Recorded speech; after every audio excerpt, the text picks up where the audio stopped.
and it was somber, and it was personal. And it was an extraordinary moment for me, as I'm sure it was for you and millions of Americans and people around the world who felt a connection with the great RBG. It was sad because we lost a giant, not only of the court, but of American life. It was a celebration. Few people in our history have done more to change the lives of the American people than Ruth Bader Ginsburg did as a lawyer, an advocate, and a Supreme Court justice. And it was an inspiration and a call to each of us, for each of us to be better, to stay in the fight, and stay committed to what motivated Justice Ginsburg the most. That phrase etched in the marble of the United States Supreme Court, equal justice under law. Justice Ginsburg came to her view of the law not from a textbook, but from life, her own life. She often told the story of how she had personally felt the sting of discrimination as a woman, as the mother of a young child trying to find work. And so she committed her life, step by step, case by case, law by law, to tear down the obstacles in the way of so many, and especially women. Now, we are about to undertake the task of finding her replacement on the United States Supreme Court. Of course, it's hard to say those words. In truth, Ruth Bader Ginsburg cannot be replaced. She was an original, a one-of-a-kind. She combined a steel spine with an ability to extend an open hand, never a closed fist. She demonstrated you could both hold firm to your principles and still hear those with whom you disagree. That is a lesson that should be ringing in our ears. But it looks like this president and his party are not interested in hearing any of the lessons from Justice Ginsburg. Already the president and his party have chosen to ignore Justice Ginsburg's final wish to hold off the nomination to replace her until after the next president is chosen. A wish, by the way, shared by the American people. And look, it's not complicated. The voters would simply like to have an opportunity to vote for their president before the Senate votes on a nominee. And that's not too much to ask. But President Trump and his party are not interested in hearing the will of the people. In fact, my sense is that they're afraid of what they're going to be told. We are not even debating, okay, this is really important. We're not even debating whether the Senate should hold hearings on a nominee in an election year. We're not in the middle of an election year. We're in the middle of an election, an ongoing election. Almost 1 million Americans have already voted, and more will vote this week and next week, and in just a few weeks, all Americans will have voted. But President Trump and his party don't care. They just want to jam this nomination through as fast as they can. It's called raw power. But President Trump and his party are about to learn something. They may think that it is they who have the power in this country, but they don't. The American people are the ones who have the power. You have the power. And you can make it very clear, very soon, how you feel about being cut out of this Supreme Court nomination process. Even worse, though then the president and his party ignoring Justice Ginsburg's final wish, is their determination to appoint a justice who will undo her life's work. Let's be clear. The Supreme Court will impact our lives in 3 critical ways. First, President Trump and his party have made it clear they will pick a justice who will get rid of the Affordable Care Act. And in fact, just days after the election, the court will hear a case that could strike down the Affordable Care Act in its entirety. It's a decision that could take away health care for 20 million Americans. It is a decision that could take away protections for pre-existing conditions for more than 100 million people in our country. It's a decision that could take away Medicare benefits for seniors. It's a decision that could toss out the rule that says children can be covered on their parents' health care up to the age of 26. All of that will hurt the millions of Americans who have come to rely on the Affordable Care Act. And what is especially offensive about what President Trump and his party are up to is this. Getting rid of the Affordable Care Act will take us backward to a time where you could charge a woman more for her health care than you can charge a man just because she's a woman. Getting rid of the Affordable Care Act will take us backward to a time when pregnancy could be considered a pre-existing condition. Getting rid of the Affordable Care Act will take away birth control and contraceptive coverage for women. And get this relentless obsession with overturning the Affordable Care Act is driven entirely by a blind rage toward President Obama. And it's happening at a moment when our country is suffering through the ravages of a pandemic that has claimed more than 200,000 lives in our country. Complications from COVID-19, like lung scarring and heart damage, could well become the next pre-existing condition.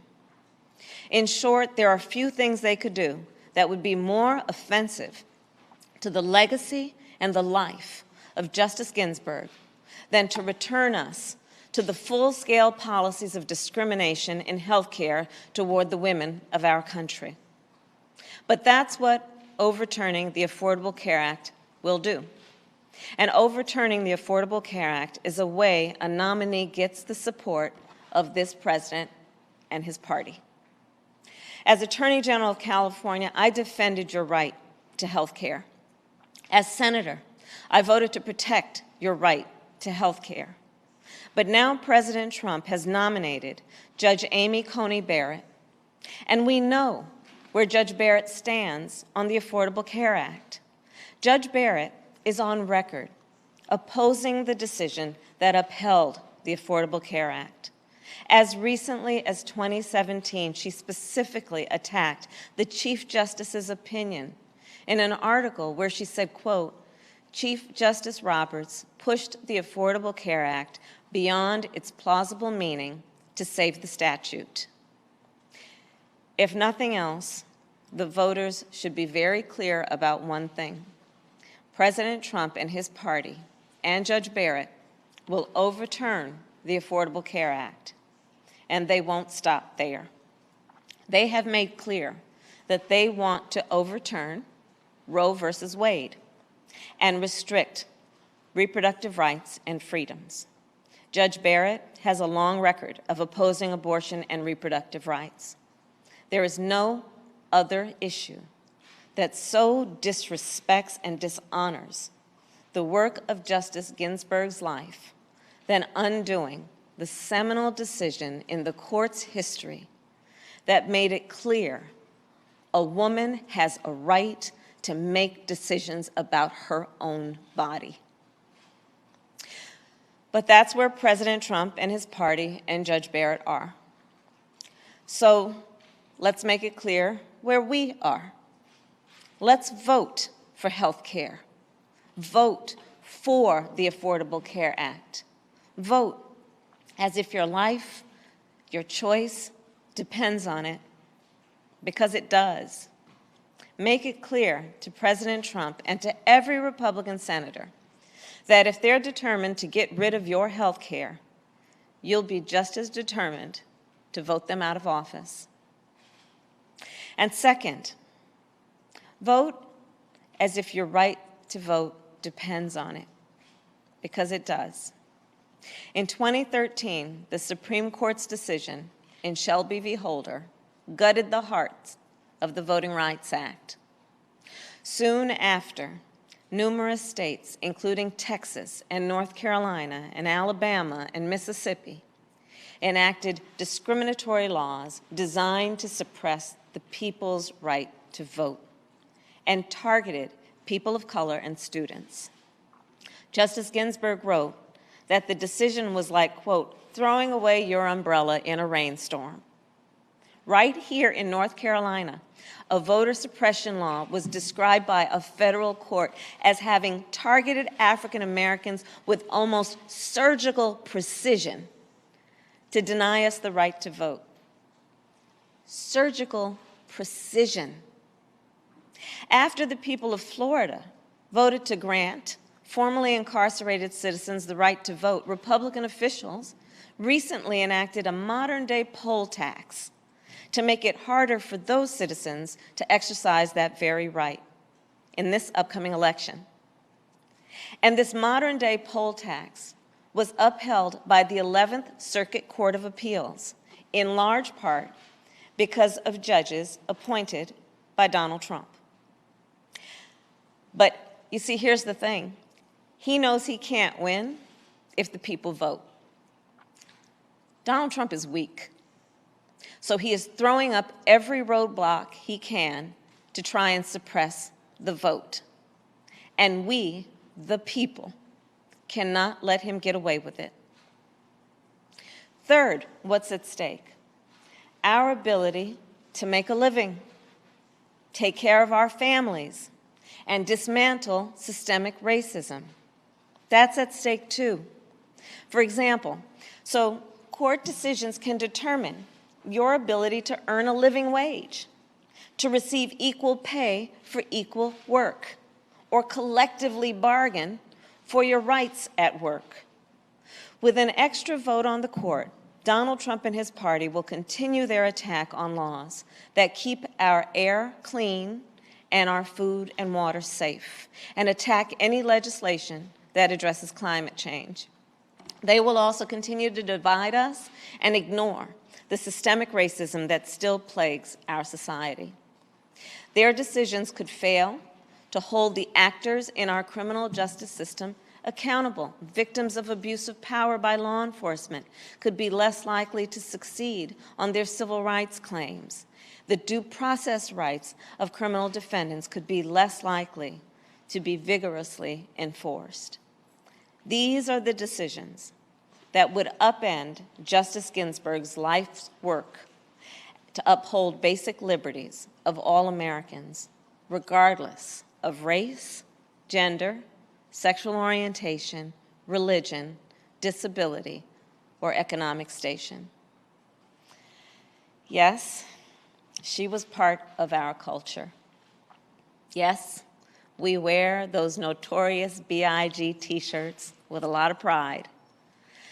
But since she passed, there are parents reminding their children that she helped their lives in concrete yet immeasurable ways.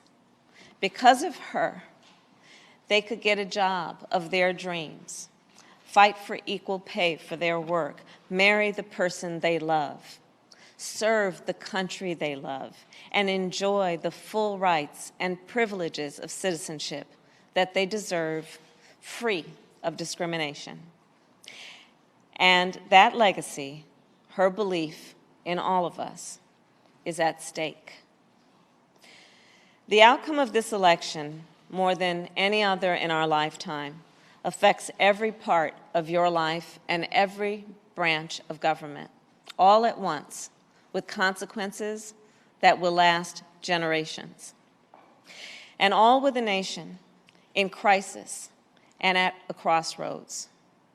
The pandemic, the recession, a reckoning on racial injustice, a changing climate, a crisis with the nomination to the Supreme Court. So, I know that it feels sometimes like this is just too much for us to take, too much for our country to take. And I think that's what they want you to believe. They want you to feel tired. They want you to feel like your fight doesn't matter. But we will not give up. And we will not give in. We will not let the infection that President Trump has injected into the presidency and into Congress, that has paralyzed our politics and pitted Americans against each other, spread to the United States Supreme Court. This election is about more than the presidency or the Senate or the Supreme Court. This election is about our democracy. And as Joe Biden has said from the moment he entered this race, it's about the soul of our nation, who we are, what we stand for, and maybe, most importantly, who we want to be. And that's what I felt when I said goodbye to Justice Ginsburg. She understood the soul of our nation and what is expected of each of us. And that belief is especially resonant at a place like Shaw University, one of our nation's first Black landmarks of higher learning, established just 6 months after the Civil War. People born into bondage and brutality stood on this very ground as graduates and as scholars. I stand here at SD Hall, the country's first university hall built to educate Black women in America. A century later, and a few months after the Greensboro sit-ins, Ella Baker and fellow students at Shaw established the Student Nonviolent Coordinating Committee that our dear John Lewis would one day lead. I stand here on their shoulders and with all of you as the nominee for Vice President of the United States. I stand with Joe Biden, who will be your next president. I stand with Cal Cunningham, who will be the next senator from the great state of North Carolina. And I stand with them and the American people to fight for a Supreme Court justice who, like Justice Ginsburg, truly believes in equal justice under law. May God bless Justice Ruth Bader Ginsburg. May God bless you all, and may God bless the United States of America.